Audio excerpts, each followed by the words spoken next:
Bienvenidos a Propósito, episodio número 16. Ya sabéis, Propósito, un lugar donde compartir, ayudar, inspirar, ser. Hoy tenemos a un gran profesional que me ha costado traer mucho. Quería preguntarte primero que qué tal estás. Pues encantado de estar aquí, compartir este rato con un amigo tan inspirador como eres tú. Va a ser la primera vez que hablemos en serio, tío, en 6 años, ¿no? Bueno, hemos tenido nuestros momentos, yo creo que escasos, pero alguna vez hemos hablado en serio, sí, sí.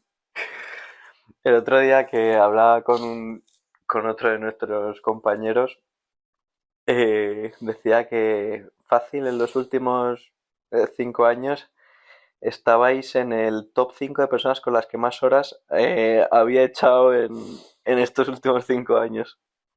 Y la verdad es que han sido muchas, ¿eh? Pues sí, fíjate, yo creo que hasta el top 5 me parece que se queda corto, se diría. Desgraciadamente el top 3 y me lo digo desgraciadamente Desgraciadamente. porque, hombre, teniendo tres hijas y familia, mujer y padre, que te haya visto más a ti que yo creo que a ellos, sobre todo en algún caso, pues hombre, te quiero mucho, pero no es algo que lleve con orgullo, sinceramente. Lo agradezco.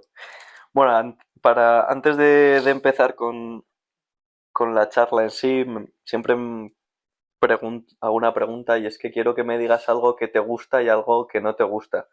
Y la profundidad de la pregunta la marcas tú. O sea que... Bueno, me gusta. Buena pregunta. A mí me gustan muchas cosas, aunque sobre todo me gusta que se me conozca, ¿no? Yo creo que no soy muy fácil de conocer, pero me gusta que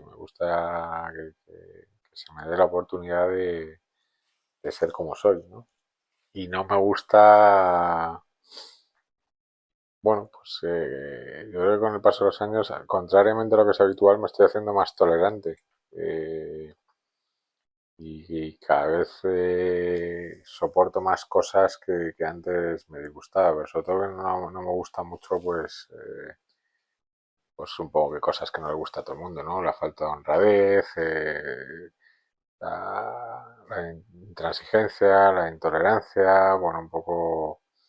En general no me gusta lo que veo en la sociedad de los radicalismos, ¿no? Veo que Ujú. con el paso del tiempo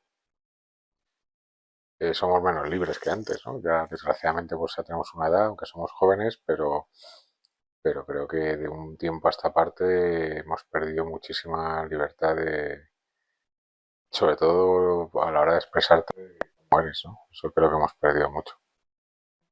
Cuando dices que te gusta que te conozcan, ¿te gusta más que la gente haga por conocerte o hacer tú por darte a conocer? No,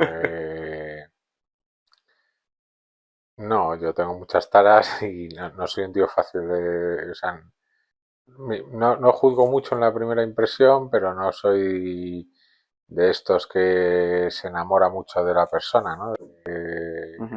El primer día, oye, qué tío más majo, pues te puedo tener una impresión, pero no. Me gusta un poco ser fiel a la gente que tengo y me gustan mis círculos más reducidos y para entrar ahí, pues también me cuesta abrirme, no doy más valor a lo que ellos hacen por conocerme y reconozco que a mí me cuesta abrirme, me cuesta abrirme. Sí, sí. Ujú. Pensaba que una cosa que ibas a decir que te gustaba era el silencio, tío. No, no, me horroriza el silencio. Lo que pasa es que las personas que somos poco habladoras damos la sensación de que nos gusta mucho el silencio. Yo duermo, necesito, y tú lo La sabes, radio. necesito, y tú lo sabes, dormirme con ruido. Y es algo que Mm. me ha penalizado mucho y me penaliza últimamente. Reflexiono mucho sobre eso.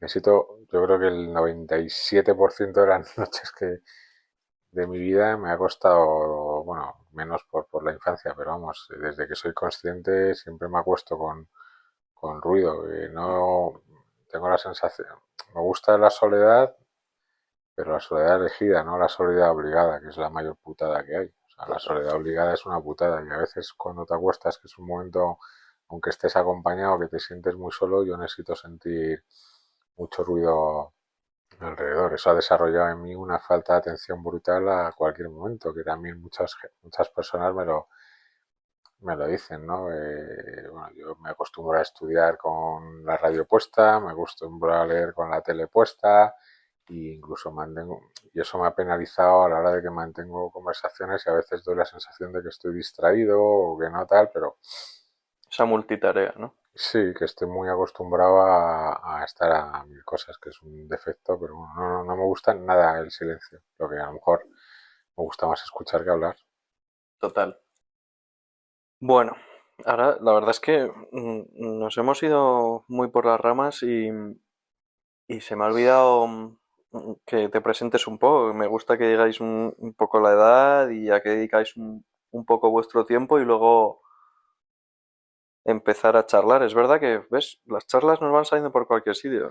Has elegido Sí, una un poco basicota, pero porque es lo bueno, que nos ha hablamos unido, de... pero Sí, sí, sí, bueno, pues soy Mariana de Pablos, tengo 47 años, soy licenciado en periodismo, he hecho alguna formación adicional adaptada un poco a donde me ha llevado la carrera profesional.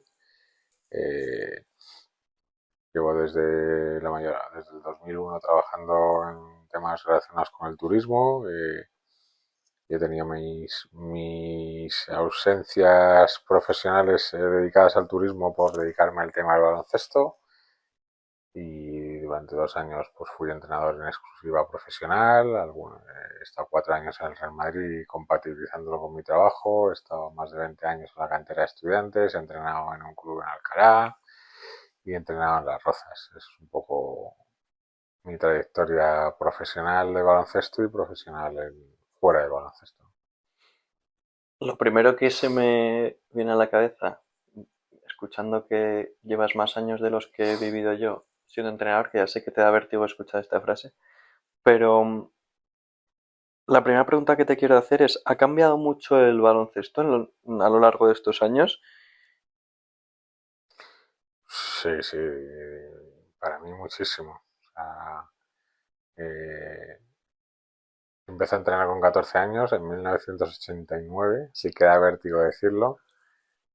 Para mí mi éxito no es haber entrenado un equipo u otro, una categoría u otra, sino bueno, pues haber entrenado hasta el año pasado con algún año ahí sin hacerlo, pero vamos, desde el 89 hasta el 2022, pues hay que echarle cálculos, ¿no?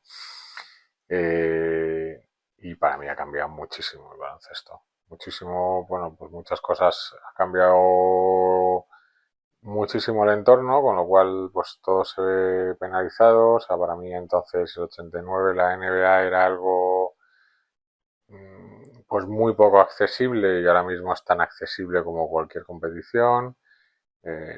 Las referencias de los chavales no son jugadores que están cerca de ellos, sino puede ser cualquier jugador del mundo.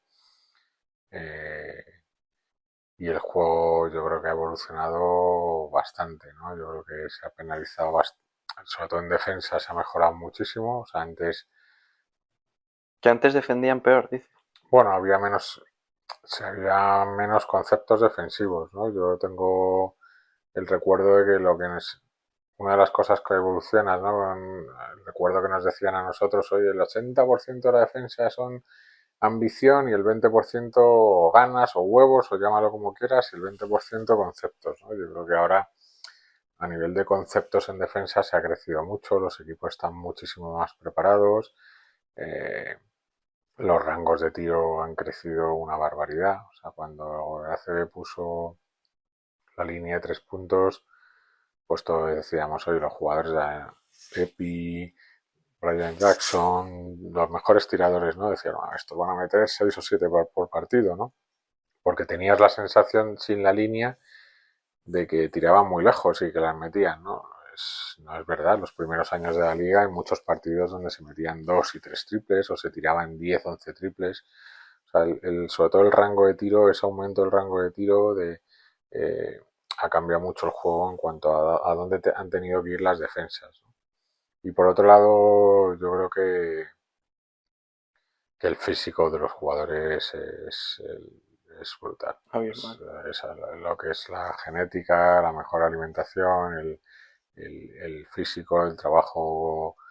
Bueno, yo creo que no tiene nada que ver. Sí, sí, ha cambiado. Para mí ha cambiado mucho. Vale, el tema de los jugadores lo tocaremos un poco al final, pero sobre todo con tu experiencia quería preguntarte un poco cuáles crees tú que son las claves para que un entrenador pueda ir evolucionando con, en este caso, el baloncesto y pueda ir creciendo él también. ¿Qué cosas crees que debe reunir un entrenador para poder ir evolucionando con un deporte, en este caso el baloncesto?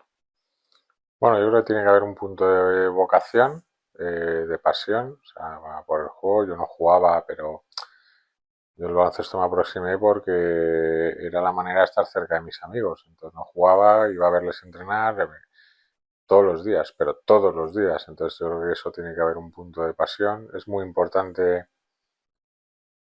las primeras, o sea, quién te rodea en esos primeros contactos con el juego. Yo siempre valoro muchísimo las personas con las que conviví los primeros años o el entorno en el que estuve. Para mí, dentro de mi trayectoria es la época más bonita. O sea, cuando yo empecé a entrenar, a lo mejor no el primero o segundo año, pero bueno, pues el entorno en el que yo crecí a nivel de baloncesto, que bueno, pues hablabas mucho de baloncesto, había un ambiente muy sano e incluso tus amigos formaban parte de ese mundo, ¿no? Creo que es importante ver la pasión, creo que es importante de quién te rodeas, creo que es importante tener ganas de formarte, creo que es importante ver mucho juego. O sea, ahora mismo estoy dando algún curso y me sorprende gente que va a los cursos y no ve partidos, no ve baloncesto, o sea, o ve el de su equipo y poco más. Eh, Creo que es la mejor experiencia para mejorar. No necesariamente partidos de élite, aunque creo que hay que verlos para saber dónde va el juego, pero sí ver partidos de muchas categorías si te quieres dedicar y formar en esto, me parece lo más importante, ¿no? Y luego tener un punto probablemente luego hablaremos de ellos, ¿no? De ambición sana, ¿no? Hay dos tipos de ambición, la sana y alguna más destructiva, pero tener un punto de ambición sana siempre es positivo, ¿no? Una de las cosas que aquí me ves apuntando, cosas que me han resultado más llamativas, es la de la gente que te rodea. Y era un tema que quería tocar contigo porque creo que una de las cosas que he aprendido de ti, que han sido muchas, pero luego ya te pongo la medallita después, es la importancia de toda la cadena que conforma el equipo. Y, y me dijiste una vez una frase y te la he dicho muchas veces de broma, repitiéndotela y eso, pero me marcó bastante y es que me dijiste que tu manera de gestionar y liderar el equipo se define con cómo tratas a los jugadores 10, 11 y 12 Sí, sí, sí. del equipo.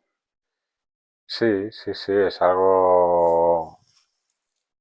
Bueno, esto sí que es algo muy personal, que a mí nadie me lo ha dicho. También porque cada uno tiene sus taras, ¿no? A mí siempre he detestado y lleva muy mal el falso amiguismo con los jugadores, o sea, el sentido de que, bueno, pues de que intentemos llegar a ellos a través de una falsa condescendencia o una mayor o un afecto desmedido que pueda compensar otras carencias, y creo que como gestor de grupo es muy fácil que el bueno hable bien del entrenador, pero lo complicado es que el 10 y 11, 12 sigan con ganas de ir a entrenar cada día y creyendo en lo que hacen, ¿no? Yo algunas veces lo he conseguido, otras veces no, porque es muy difícil, es el mayor reto que tenemos, pero es lo más gratificante. O sea, a mí que jugadores que en su momento no tenían un rol importante en mi equipo y alguna vez pues te escriban, sobre todo estas fechas, navidades y tal, y recuerden cosas o recuerden anécdotas, para mí es lo mejor que yo me llevo, ¿no? Y esto, nuestro deber en este colectivo es clave. Ya digo, yo muchas veces no lo he conseguido. Yo he llorado muchas veces con el baloncesto, muchas, por frustración, muchas por decepción conmigo mismo, nunca por decepción con un chaval o con nadie, con un jefe, pero sobre todo conmigo, pero la mayor decepción que he tenido es cuando un jugador abandona un equipo. Ujú. Esa para mí es el mayor fracaso que puedes tener. Oye, puedes ser responsable o no, en algún caso he tenido gente que abandona un equipo y no me han convencido sus argumentos, o sus argumentos para mí no estaban basados en la realidad, pero para mí es con mucho lo que Mm, más me ha dolido, ¿no? mm.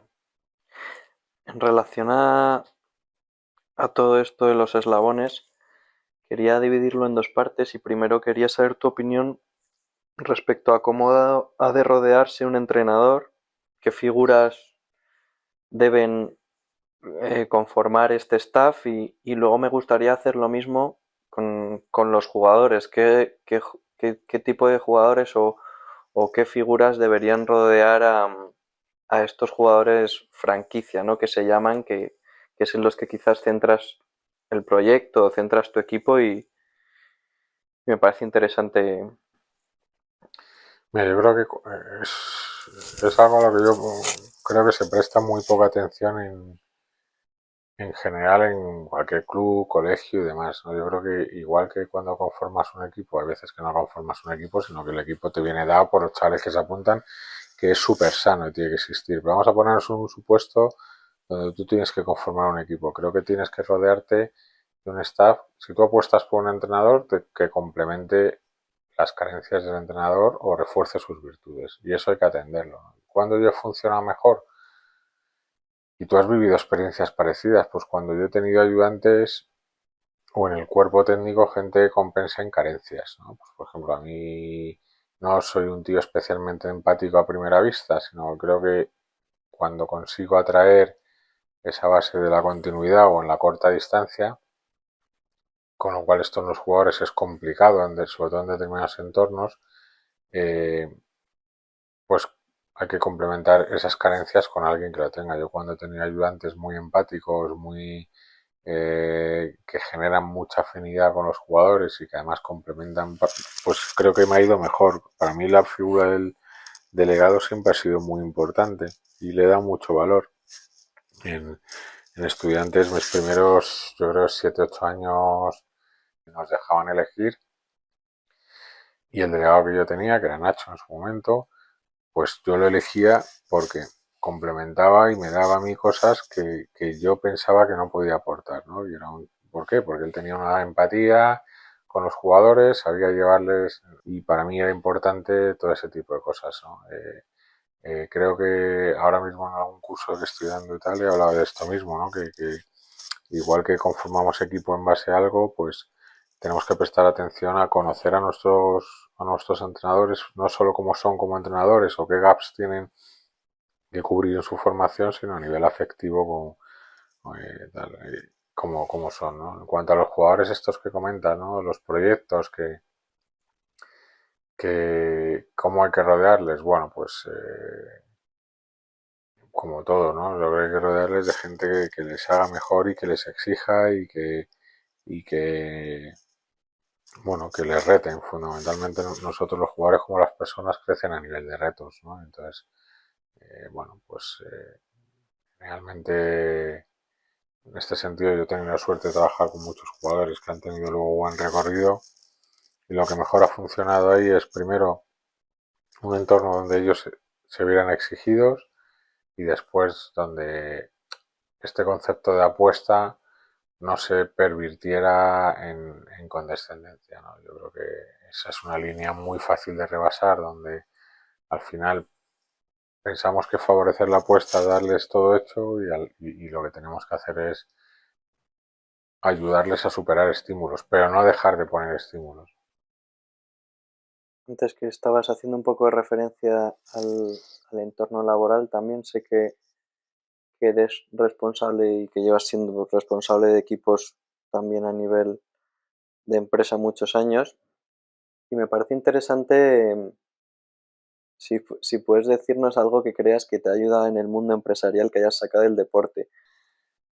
O sea, sinergias hay muchísimas en cuanto al final no dejan de ser colectivos que pelean por un objetivo común y personas, ¿no? Con sus inquietudes, sus dudas, su manera de enfocar las cosas. Yo, afortunadamente, en los últimos años he tenido la suerte de llevar muchos grupos y y veo muchas maneras o sea, la experiencia profesional mía en el baloncesto, digo profesional, no que haya sido mi profesión principal, sino en cualquier entorno, me ha ayudado mucho a ser mejor profesional y yo creo que al revés exactamente igual, ¿no? Yo sí que veo una connotación en el mundo del deporte un poquito más perversa, ¿no? Sobre todo a nivel profesional, que no he visto en el mundo empresa, aunque seguro que existe, ¿no? Que es, bueno, el deporte es un mundo mucho más agradecido, ¿no? Mucho más, menos sacrificado en el sentido, bueno, pues de que a lo mejor hay menos disciplina, no es un trabajo de oficina, por decirlo de alguna manera, y demás. He visto en algún momento dado más perrerías en el mundo del deporte que en el mundo de empresa, que seguro que las puede haber. El otro día también como antes te comentaba que estuve hablando con otro de nuestros compis, le hacía la eterna pregunta, como le dije a él, y, y él me la contestó un poco desde su posición de preparador físico y hoy quería que tú me la contestases desde un poco el punto de vista de entrenador. Sé que la respuesta no la tiene nadie, pero me gusta ver vuestras opiniones y es cómo se llega. ¿Qué necesita? Él lo explicó muy bien, no te lo voy a decir para que no le copies. Eh, ¿Qué crees tú que todos estos años que has visto jugadores que has tenido muchos jugadores que han llegado, unos salen por la tele, otros han llegado a su nivel más alto, profesional, aunque no sean súper conocidos? ¿Qué conclusiones sacarías tú o qué claves dirías tú que se necesita para que un jugador llegue a nivel profesional? Bueno, lo has dicho en la última frase, pero te iba a preguntar qué es llegar, ¿no? Porque al final es algo que nosotros manejamos, yo llevo escuchando en estudiantes, ¿no? Tenemos que hacer que este chico llegue. Aquí, oye, este chico es el proyecto, ¿no? Sí, pero pongamos por ejemplo Qué España. es? qué- Primera de España, Euroliga ACB. Bueno, yo creo que para mí necesitas un punto sobre todo un punto de ahora mismo tal y como se juega, tener unas condiciones físicas muy, muy poderosas, ¿no? Yo creo que ahora mismo el juego te lleva, creo que el mayor ejemplo de frustración entre los jugadores de formación y la élite pasa por gente que a lo mejor no alcanza ese desarrollo físico tan importante que tiene, ¿no? Creo que a nivel de ambición tienes que ser una persona muy ambiciosa y constante y sobre todo para mí lo más importante es la mentalidad. Hay en el hecho de llegar o esto que llamamos llegar, hay generalmente se puede simplificar. Por simplificar hay dos caminos, ¿no? Uno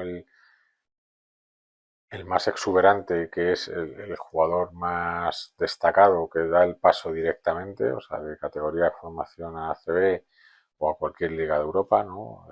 Porque está ya preparado y es capaz de dar ese paso es natural y ahí lo que se trata es de mantenerse y evolucionar, pero ese paso son capaces de dar, pues, oye, pues ejemplos que tenemos, Juan Núñez ha dado ese paso, Usman Garuga dio ese paso, Luka Doncic dio ese paso, James Nagy, el del Barça, ha dado ese paso directamente, ¿no? Porque son tan exuberantes que están más que preparados para hacerlo. Adai Mara está dando ese paso, ¿no? Pues ¿qué tienen en común? Pues son diferentes. Juan es más creativo que la norma, pero además tiene un buen físico al jugar esto. Usman es un chico con una mentalidad y Y una un nivel de defensa esfuerzo. excepcional y un nivel de esfuerzo brutal, además de físico. Adaimara es un chico de 2,18, pero sobre todo está ahí porque sabe jugar, no es solo grande. Ujú. Bueno, todos estos ejemplos que te he dicho, ¿no? Jason Nagy pues es una bestia, pero además es un chico móvil, rapidísimo, juega por encima del aro y defiende, ¿vale? Que en salto de categorías inferiores a CB el mayor gap es la defensa es el paso natural de la exuberancia, ¿no? Y luego el otro más complejo es, bueno, pues qué hay que hacer para llegar, ¿no? El que se recorre las ligas LEPs, o el que está 3 años solo siendo el cupo del primer equipo y luego le ceden, y ahí lo que marca la diferencia para mí es la cabeza. Es la cabeza. El que se rinde porque ve que otros compañeros exuberantes dan el paso rápido y, y, y eso le llega a frustrar, entonces a partir de ahí empieza a tomar malas decisiones, no es constante, no tiene la fortuna de encontrarse en el sitio adecuado, en el lugar adecuado, o el que sigue tirando, el que sabe dar los pasos necesarios y apuesta por jugar, no apuesta solo por estar, el que prioriza su formación y su mejora a pertenecer a una categoría, una liga u otra. Eh, yo creo que hay un buen asesoramiento, un buen entorno familiar y sobre todo una buena cabeza. Yo creo que el tema mental deja atrás a muchos chicos, claramente. Estabas justo hablando de un poco también las cosas que te permiten mm, dar el salto digamos, ligas semiprofesionales a profesionales. Aparte de que físicamente entendemos que la primera división es mucho más fuerte a nivel físico, ¿cuáles son las primeras diferencias que crees que hay? O sea, primero el nivel de intensidad y de velocidad de balón es totalmente diferente, el nivel de contacto es totalmente diferente, las amenazas, el control de distancias, el nivel de dureza de los bloqueos es totalmente diferente.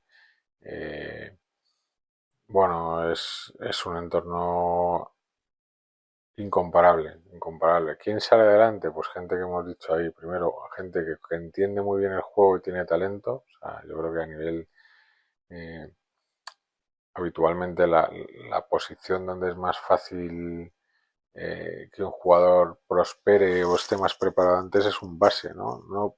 Y dirás, joder, si son los que más conocimiento del juego tienen que tener, sí, pero la exigencia física es menor, no, dura pero es menor, y por otro lado su nivel de creatividad es más fácil de expresar por cómo se juega ahora, ¿no? Respecto, antes hemos hablado de las diferencias, hace 30 años el peso del bloqueo directo en el juego es mínimo respecto a cómo se juega ahora, ¿no?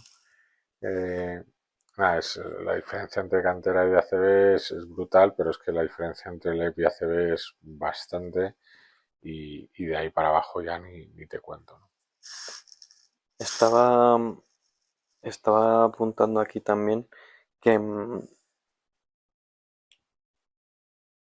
hay otra cosa de las que siempre me decías y es que era importante el entrenamiento de cada día y esto me lleva un poco a reflexionar sobre la importancia del método. No sé qué idea tienes tú de esto, si tu mentalidad es un poco más de adaptarte al equipo que tengas, tener por lo menos un plan y ceñirte a él. No sé, ¿qué valor le das al método del día a día, al entrenamiento de todos los días? No, le doy muchísimo. A mí, o sea, creo que el entrenador es entrenador en el día a día. El partido es entrenador de un partido, y creo que hay muy buenos entrenadores entrenando que se dirigen mal, y al revés. Hay entrenadores que son animales competitivos en el partido, y el día a día les cuesta más. Para mí el día a día es lo que hace crecer a los equipos, y probablemente porque tengo muchísima, infinita más experiencia como entrenador de formación, que eso es lo que más le debe preocupar. El que me adapto o no, pues mira, y me dijeron cuando empezaba, tienes que conseguir que alguien de la grada no se fije en el entrenador y que distinga a un equipo de Mariana de Pablos, ¿no? A mí eso siempre me ha guiado mi manera de entrenar. O sea, y a mí me gustaría que eso hubiera pasado en algún momento, ¿no? Que diga, oye, porque yo tengo 3 o 4 o 5 ideas que son mías y que siempre las voy a aplicar en cada equipo. Y eso lo he hecho. A veces incluso sin ser lo más adecuado, ¿no? O sea, a mí me gusta defender toda la pista en formación, ¿no? Y a veces no era lo más adecuado, porque cuando defiendes en toda la pista y te equivocas, generalmente son 2 puntos. No estás muy protegido, ¿no? Pero me gustaba eso. Luego sí que tienes que tener la capacidad de adaptar a lo que tienes muchas, pues todo tu playbook, o qué juegas, cómo no juegas, incluso cómo gestionas. O sea, tienes que tener un núcleo de gestión común que aplicas a todos los equipos, lo que pueden ser los valores. No hay valores para un equipo y valores para otro, pero sí hay equipos que demandan una gestión completamente distinta a otras, ¿no? Nosotros hemos vivido el 2001 el Real Madrid, que eran profesionales en Junior. Entonces ese equipo, la gestión que había que hacer era de 3 detalles. Sin embargo, era un equipo que arrasamos en Europa, pero era para mí un equipo con muy poco talento. Entonces ese equipo demandaba una gestión de poca comunicación motivacional, porque a nivel profesional, para mí eran profesionales, tenían claro el cuándo, el cómo y el qué. O Total. sea, sin embargo, sí que demandaba jugar sota, caballo y rey. O sea, hay que jugar esto para poner el balón aquí a este jugador. Porque para mí eran muy poco creativos. El año siguiente tienes un equipo totalmente distinto, ¿no? Donde tienes menos arrastre físico, un equipo mucho más joven, pero con muchísimo más talento. Pues esto te obliga a otro tipo de gestión. Los valores son los mismos, pero tienes que entrenar para ordenar ese talento, para que se exprese, para que sean capaces de darles más manga ancha. No hay que decirles pon el balón aquí, allí o allí, sino empezar así y darles más espacio para lo suyo, ¿no? Bueno, yo creo que lo más difícil de esto es compatibilizar tu filosofía como entrenador, que creo que hay que tenerla y para mí es básico. A mí no me gustan los entrenadores que no sé a qué juegan, no me gustan, o sea, pueden ser buenísimos y los hay en ACB, o sea, los hay en ACB que yo no sé cuál es su idea de juego. Eh, a mí me gusta Aito y Aito, ¿por qué? Por su trayectoria, pues desde luego, porque lleva 50 o 60 años entrenando, los que sea, pero es que Aito a Roberto Dueñas, que medía 2,20, le ponía a saltar al 2 contra 1 en medio campo en el bloqueo directo. Porque es Aito, porque apuesta por eso. Y el otro día Margasol, que a la selección defiende el bloqueo directo en el centro de la zona sin moverse, juegan contra Granada y le pone a saltar casi 2 contra 1 el bloqueo directo. Porque lo ha hecho toda la vida, porque su idea es ser agresivo en el bloqueo directo. Oye, yo puedo tener mis dudas, a lo mejor con Gasol le pones ahí, pero es su filosofía y me gusta, hay 4, 5, 6, 7 entrenadores que tienen su idea de baloncesto y a mí son los que me gustan. Son pedradas mías. ¿Podrías decir top 3 de entrenadores que te molan, así profesionales? Me gusta mucho Saras, ya que Saras, el entrenador del Barça, dices, oye, porque tiene una filosofía. Para mí Zalgiris es el equipo que mejor juega de Europa con mucha diferencia. Creo que el playbook del Barcelona es el mejor de Europa con mucha diferencia.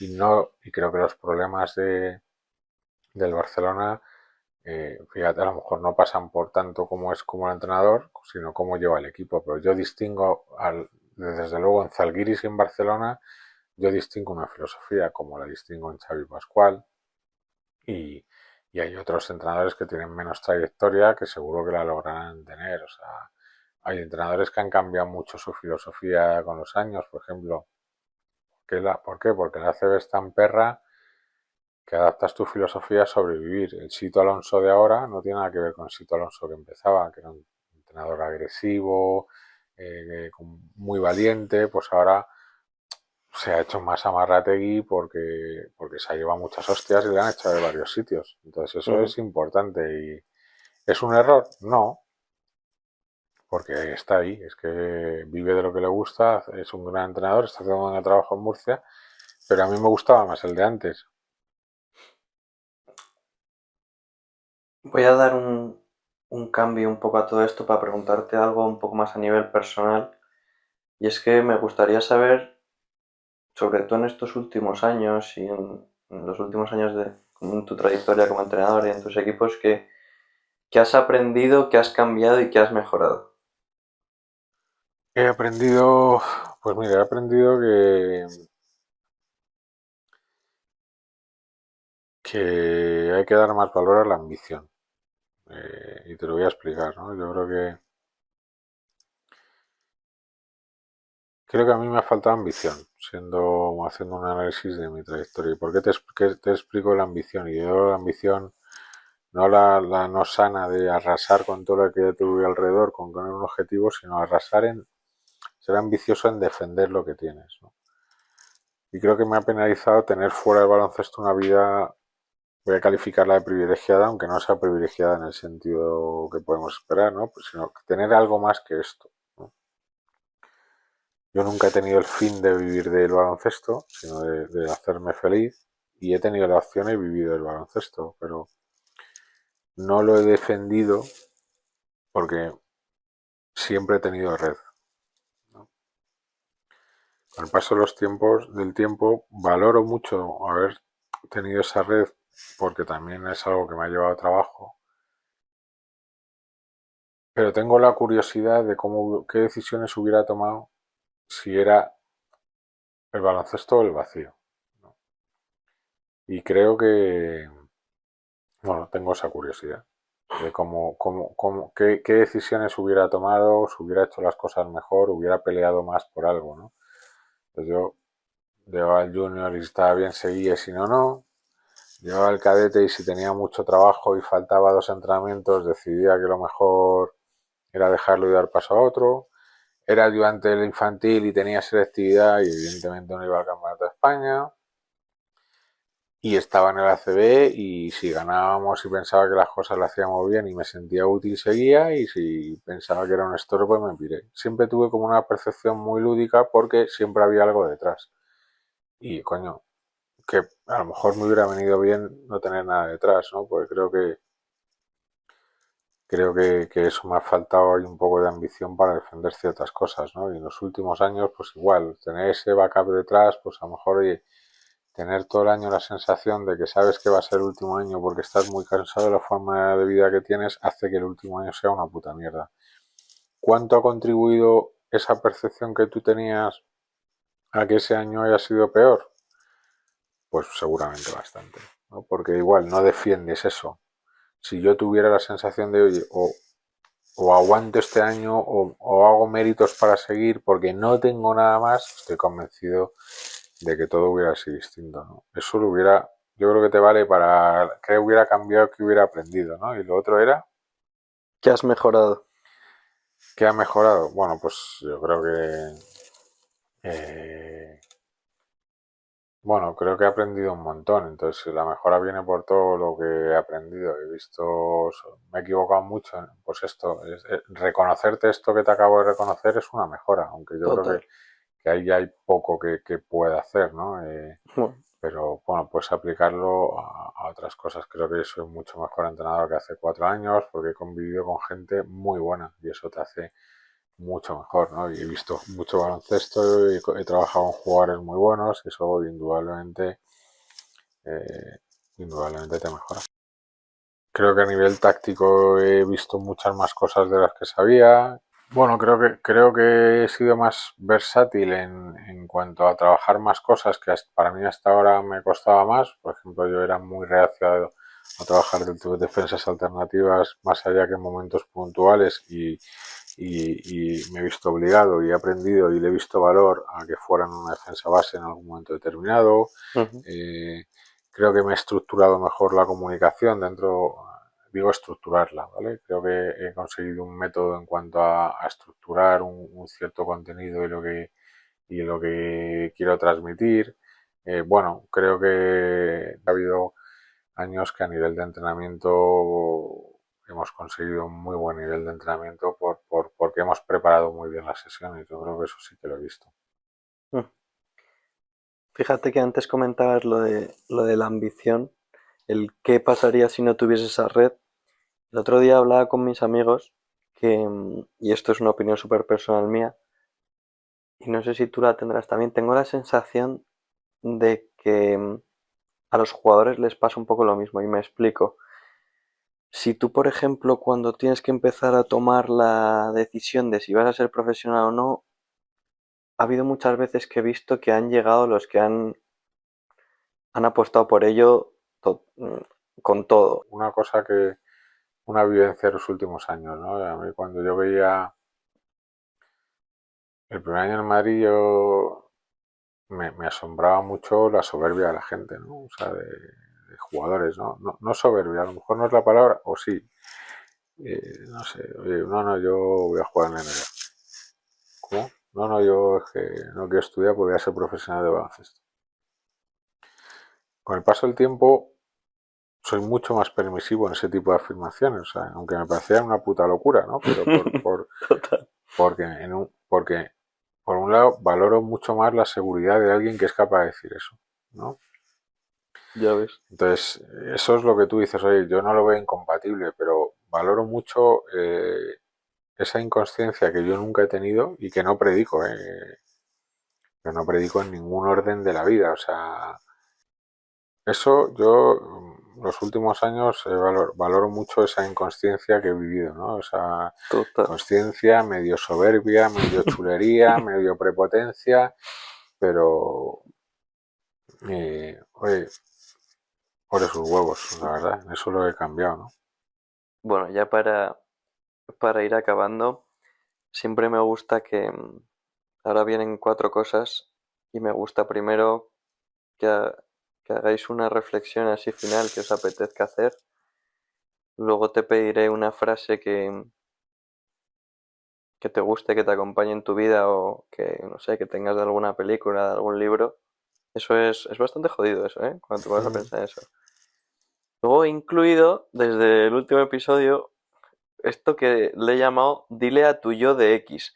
Y es que me gustó el otro día esta idea porque me molaría que dijeses algo ahora que dentro de X tiempo te escuchases a ti mismo y te molase lo que has dicho. Y luego un propósito, que es lo que da nombre a propósito para esta semana. Me gusta que sea poco tiempo.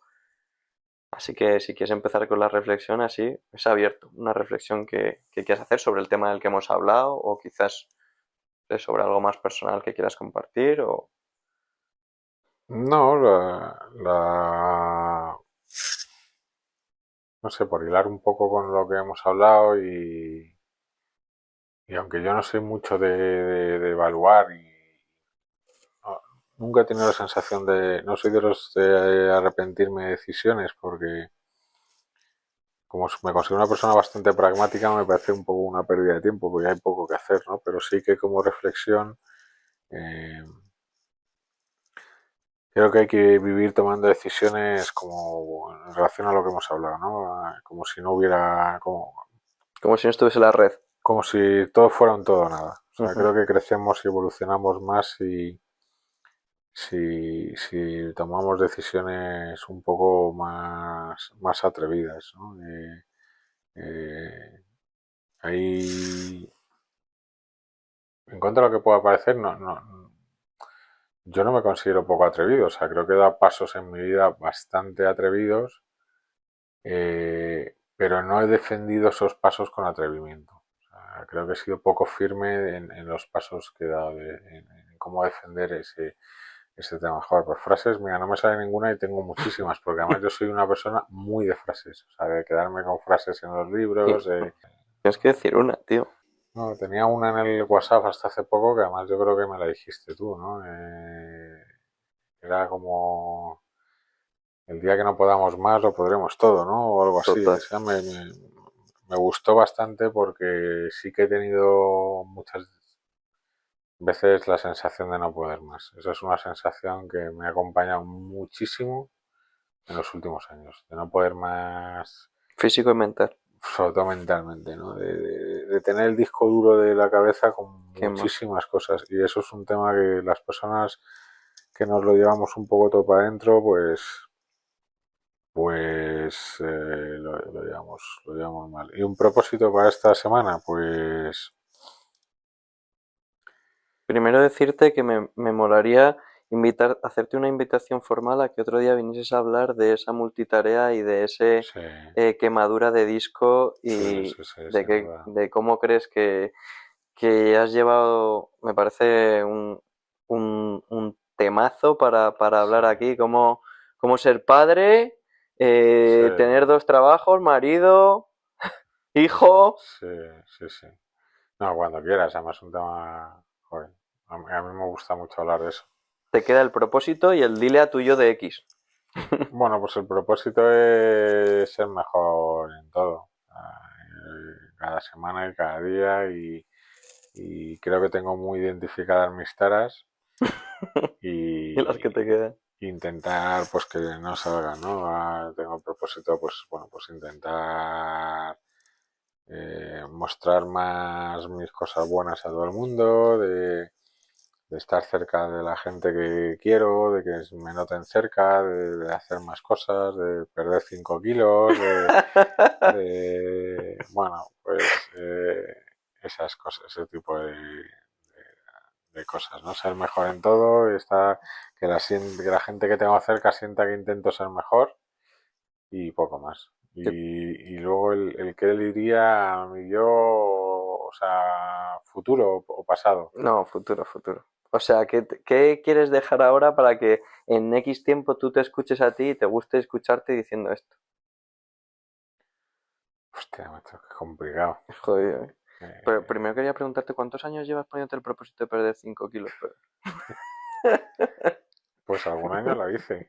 Yo creo que este año lo estoy haciendo, lo que pasa es que como estoy más fuerte, necesito una báscula De músculo, de ¿no? músculo, porque yo creo que el tema está ahí. Porque este año yo creo que no estoy tan lejos.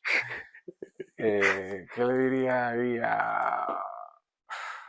No sé, no sé. Es difícil, ¿eh? Eres la primera persona que va a hacer esta sección. O sea, es como dejar una frase, como una caja de estas de tal, y que dentro de 20 años la leyera, ¿no? Y Bueno, 20 años o 2 meses. Y que digas, que, ¿sabes? Que te vaya a dar fuerza escucharte a ti diciendo esto. Igual tienes un momento de mierda y te escuchas a ti diciendo esto y como te automotiva. No sé muy bien por dónde me vas a ir esta sección, ¿eh? no, Pero no, me es mola. interesante, pero es compleja, joder. Yo diría, no lo sé. A mí Igual te molaría verte diciéndote, quítate un poco la red, ¿sabes? bueno, sí o no. No, me gustaría saber si he logrado cumplir mis objetivos, ¿no? ¿Y cuáles son mis objetivos? Oye, pues esto, darme a conocer, mis cosas buenas. Yo creo que soy muy transparente en mis taras, pero menos transparente en mis bondades. Y me gustaría decirme, oye, has logrado, me preguntaría, ¿no? ¿Has logrado realmente que la gente te conozca? Sería un poco lo que me O sea, gustaría para mí saber. la pregunta sería, ¿estás logrando que la gente te conozca? Para que en un momento Sí, bueno, que tengas, puedas acudir a eso. Eso está venga, bien. Eso me vale, ha molado. venga. Pues nada, ya solo esto es lo último que me queda, darte las gracias, decirte que sé que aunque tú estás muy acostumbrado a hablar, sobre todo por la tele y eso, pero sé que te ha costado lo tuyo y que también era un ejercicio para ti poder hablarlo Liberador. y que, y que aunque hemos tocado poco el tema personal, me has prometido oficial en este podcast que algún día vendrás Sí, sí, para contarnos un poco más de tu mundo y que podamos conocerte un poco mejor. Así que gracias por toda esta sabiduría, muy bien, gracias a ti. por el libro que me regalaste en su momento, que me lo estoy todavía releyendo. Qué cabrón, no has abierto ni la portada. Sí, la dedicatoria. Y que gracias por todas las cosas que me has enseñado. Me has soportado también. Y por abrirme las puertas de tu casa y de tu familia, crack. Nada, a ti. Tenemos el segundo pendiente. Y gracias a vosotros por escucharnos y que paséis un buen día. Hasta luego.